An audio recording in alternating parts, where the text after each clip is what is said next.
नमस्कार दोस्तों, नमः संस्कृताय, गुड इवनिंग। तो मित्रों, आज हम देखेंगे साहित्य दर्पण का आगे। ठीक है, कल हमने देखा था मंगलाचरण के बारे में, और उसके पहले हमने सामान्य परिचय देखा था। इनका जन्म कहाँ हुआ है, ये कहाँ के रहने वाले हैं, और इनकी रचनाएं क्या हैं, इनकी उपाधियां क्या हैं, इनके पिता का क्या नाम है, और निवासी कहाँ के हैं, विषय वस्तु आदि आदि हमने सारी चीज़ों को देखा और सीखा। ठीक है दोस्तों, तो आज हम देखेंगे विश्वनाथ का आगे देखेंगे। आज प्रथम परिच्छेद के अगले भाग में काव्य प्रयोजन के बारे में देखेंगे। ठीक है, तो काव्य प्रयोजन के बारे में देखेंगे मित्रों, और सीधे हम टॉपिक पे ही बात करेंगे। इधर उधर की बातें करने का कोई मतलब नहीं है, क्योंकि पेपर बहुत ही हमारा नज़दीक है, तो इसलिए हमें सीधे पढ़ाई पे ही ध्यान देना है। ठीक है, तो दोस्तों, और बहुत सारी चीज़ों को हम पढ़ चुके हैं, तो आप उन लोगों को जाके वीडियो देख लें, और जो भी उसमें कमियां हों सुधारने के लिए या फिर समझने के लिए प्लीज़ हमें कमेंट में बताते रहें, ताकि हम भी और प्रयास कर सकें और आपको अच्छी अच्छी चीज़ें प्रोवाइड करवा सकें। ठीक है, तो दोस्तों, हम आज देखेंगे काव्य प्रयोजन। ठीक है, काव्य प्रयोजन हमारा क्या है? काव्य प्रयोजन की कारिका चतुर्वर्ग फल प्राप्ति सुखाद अल्पाद्य मापि काव्यात् एवं यतः तेन तत्स्वरूपम निरूप्यते। ठीक है, ये अल्पाद्य सरलतापूर्वक, ठीक है, सरलतापूर्वक विश्वनाथ के अनुसार काव्य प्रयोजन क्या है, ये सरलतापूर्वक सीखने के लिए ये इन्होंने इसको कहा है। ठीक है, चतुर्वर्ग फल प्राप्ति ये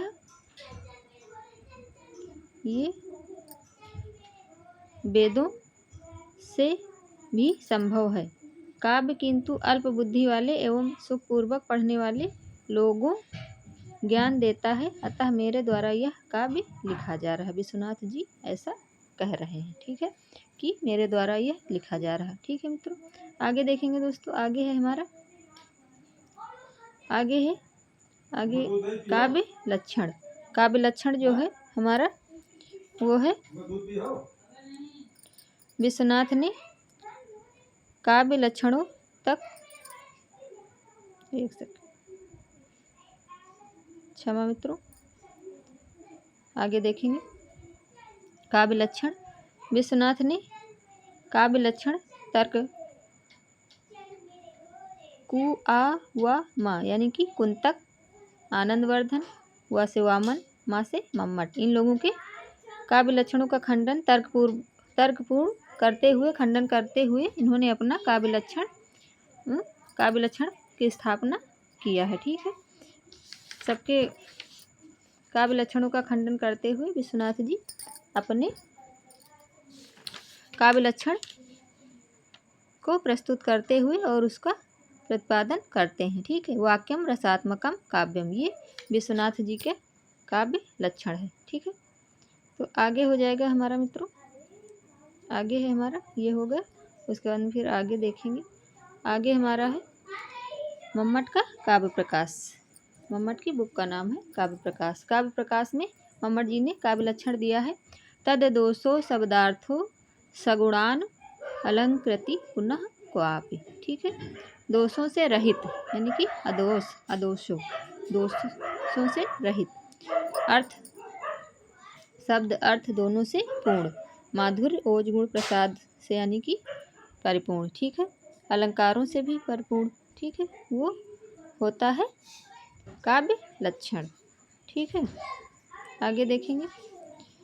मम्मट के अनुसार दोष रहित, गुण सहित, अलंकारों की अनिवार्यता से रहित शब्दार्थ समूह ही काव्य है, यानी कि दोष से रहित, गुण से भी रहित, अलंकारों की भी अनिवार्यता से रहित शब्दार्थ का समूह जो है वो काव्य कहलाता है, ये मम्मट जी कहते हैं। ठीक है।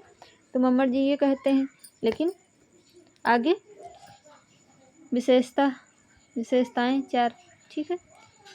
नेक्यारो हेवमेव भुजई, ये भी कारिका है, ठीक है, जो विश्वनाथ जी कह रहे हैं, ठीक है। ये खंडन कर रहे हैं विश्वनाथ जी, ठीक है। ये कारिका है, ठीक है। कारिका अगर और डिटेल में चाहिए तो आप लोग बताइए, तो हम कारिका भी पढ़ाने का प्रयास करेंगे, ठीक है। अभी मूल चीज़ें और ज़रूरी चीज़ें बता रहे हैं जो पेपर से ज़्यादा खासकर रिलेटिव होती हैं और पूछा जाता है क्वेश्चन, ठीक है। आप लोग इसको देखिए और समझिए, यहाँ से श्योर है कि क्वेश्चन आते ही आते हैं, ठीक है। बहुत ही अच्छे से हमने प्रयास किया है, ठीक है। तो ये है फिर विश्वनाथ का खंडन। स्पष्टीकरण करते हुए कहते हैं, प्रस्तुत श्लोकों में 2 स्थानों पर विधेय विमर्श या अभिमृष्ट विधेय अंश ये दोष है, किंतु यह उदाहरण उत्तम काव्य है, अतः सर्वथा दोष रहित काव्य नहीं हो सकता है, ठीक है। दोष रहित काव्य नहीं हो सकता है, ठीक है। तो दोस्तों हमारा ये हो गया। फिर दोष स्थल नेक्यारो हेमेव स्वर्ग ग्राम टीका विलुंठित, ठीक है। आगे है सर्वप्रथम सर्वाधिक प्रहार विश्वनाथ द्वारा मम्मट के काव्य लक्षणों पर किया गया है। सर्वप्रथम जो विश्वनाथ जी हैं उन्होंने सबसे पहले मम्मट के काव्य लक्षण का खंडन किया है, ठीक है। काव्य लक्षण के विरोध में दिया गया श्लोक नेक्यारो हेवमेव भुजई ये है, ठीक है। और आगे है फिर मित्रों, आगे हमारा हो जाता है, आगे देखेंगे कीटाणु विशद रत्ना आदि साधारण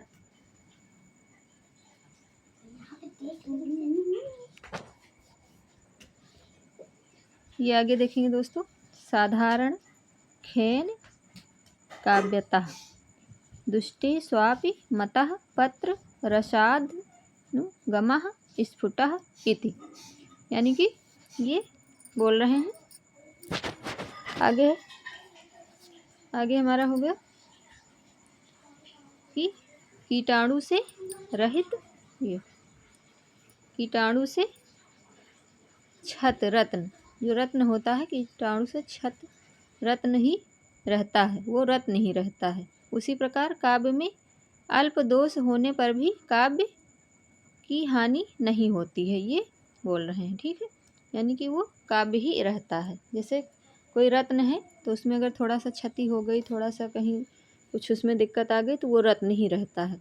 तो उसी प्रकार जो काव्य होता है उसमें थोड़ा अगर दोष भी है तो कह रहे हैं कि वो काव्य ही रहता है, ठीक है। विश्वनाथ जी के अनुसार आगे देखेंगे, वो मम्मट जी बोल रहे हैं, आगे विश्वनाथ जी क्या बोल रहे हैं ये देखेंगे। शब्दार्थ का विशेष सगुणों भी उचित नहीं है, क्योंकि गुण रसों से रहते हैं, जो गुण हैं वो रसों में रहते हैं, शब्दार्थ में नहीं। ये हमारे विश्वनाथ जी बोल रहे हैं। ओज गुण और वीर रस, ठीक है। गुण सदैव रसों में रहते हैं, जैसे माधुर्य गुण श्रृंगार रस, ठीक है। ये विश्वनाथ जी बोल रहे हैं, ठीक है। आगे देखेंगे दोस्तों, आगे है कुंतक। कुंतक का फिर कर रहे हैं, ये मम्मट का हो गया, फिर आगे कुंतक का कर रहे हैं। वक्रोक्ति काव्य जीवितम, ये कुंतक की पुस्तक का नाम है, ठीक है। आगे देखेंगे वक्रोक्ति व्यंग्यार्थ ही काव्य की आत्मा है। वक्रोक्ति जो है वो काव्य की आत्मा है, ठीक है। आगे देखेंगे, और इनके जो कुंतक जी हैं उनके बुक का नाम है वक्रोक्ति जीवितम, ठीक है। तो वक्रोक्ति जीवितम इनके पुस्तक का नाम है, ठीक है। तो विश्वनाथ जी इनके मत का खंडन करते हुए कहते हैं वक्रोक्ति केवल एक अलंकार मात्र है, अतः यह काव्य की आत्मा नहीं हो सकती है, ठीक है। जो वक्रोक्ति है वह एक अलंकार मात्र है और यह काव्य की आत्मा नहीं हो सकती है। आगे फिर आनंदवर्धन जी आ जाते हैं। आनंदवर्धन के बारे में क्या बोल रहे हैं? काव्यस्य आत्मा ध्वनि, जो काव्य है उसकी जो आत्मा है वो क्या है? ध्वनि है। ये आनंदवर्धन जी बोल रहे हैं। फिर विश्वनाथ जी क्या कह रहे हैं? आनंदवर्धन ने वस्तु, ध्वनि, अलंकार, ध्वनि, रस, ध्वनियाँ तीनों को काव्य की आत्मा माना है। अतः यहाँ पर अति व्याप्ति दोष है। ठीक है, यहाँ पे विश्वनाथ जी मान रहे हैं कि कौन सा दोष है ये बता रहे हैं। और इस सबके मतों का खंडन करते हुए इन्होंने अपने मत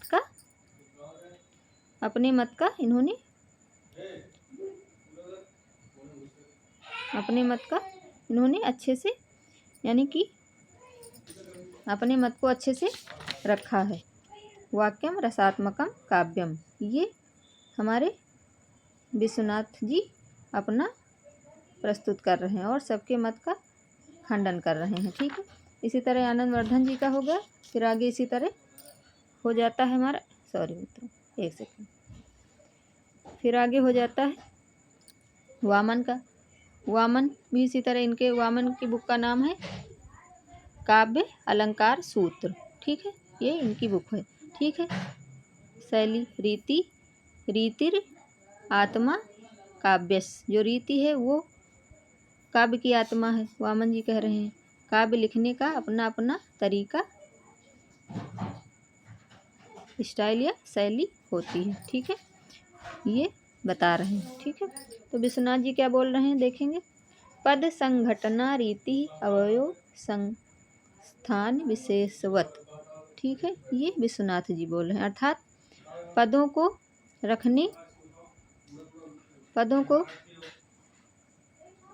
रखने का ही रीति है, यह अवयव एक भाग मात्र है, काव्य की आत्मा नहीं हो सकती। ये विश्वनाथ जी कह रहे हैं कि ये भी काव्य की आत्मा नहीं हो सकती है। ठीक है, फिर आगे हो जाता है, फिर अपना ये मत प्रस्तुत करते हैं। वाक्यम रसात्मकम काव्यम, वाक्यम रसात्मकम काव्यम। ठीक है, अपने काव्य लक्षण को प्रस्तुत करते हैं और उसी को अच्छा बताते हैं। ठीक है, विश्वनाथ ने कुंतक, आनंदवर्धन, वामन, मम्मट के काव्य लक्षणों का खंडन करके अपना काव्य लक्षण प्रतिपादित किया। रसात्मकम वाक्यम रसात्मकम काव्यम, ये ठीक है। रस एवात्मा रस रूपयता जीवन ध्याय को यस।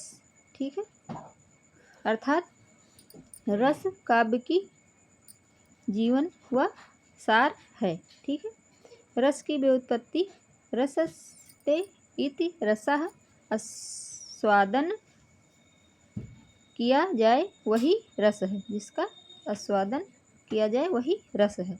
रस में अंतर्भूत रस भाव शामिल रसाभास भावाभास होना चाहिए। ठीक है, ये विश्वनाथ जी हमारे बोल रहे हैं। ठीक, आगे है विश्वनाथ रस का उदाहरण, ये भी अपना उदाहरण देते हैं। शून्यवास ग्रहम करके कारिका इनकी है। ठीक है दोस्तों, तो हमने देखा विश्वनाथ के अनुसार रसाभास उदाहरण मधुरेफय कुसुमयी पात्रे। ठीक है, ये भी इनका उदाहरण है। तो इसी तरह इन सबके मतों का खंडन करते हुए अपने मत को अच्छा बताते हुए अपने काव्य लक्षण को प्रस्तुत किया। ठीक है, तो इस तरह मित्रों हमने देखा कि वामन जी का और मम्मट जी, इन सब का इन्होंने अपने काव्य लक्षण को स्थापित किया और इन लोगों के काव्य लक्षण को खंडित किया। ठीक है, तो मित्रों और आगे आपको क्या देखना है, क्या समझना है, क्या पढ़ना है, प्लीज़ कमेंट सेक्शन में लिख के ज़रूर बताएं और इसको वीडियो को पूरा देखें, तभी आपको अच्छे से समझ में आएगा। ठीक है, तो ठीक है मित्रों, फिर आगे आप लोग इस वीडियो को लाइक करें, शेयर करें, कमेंट करें। नमः संस्कृताय मित्रों, धन्यवाद।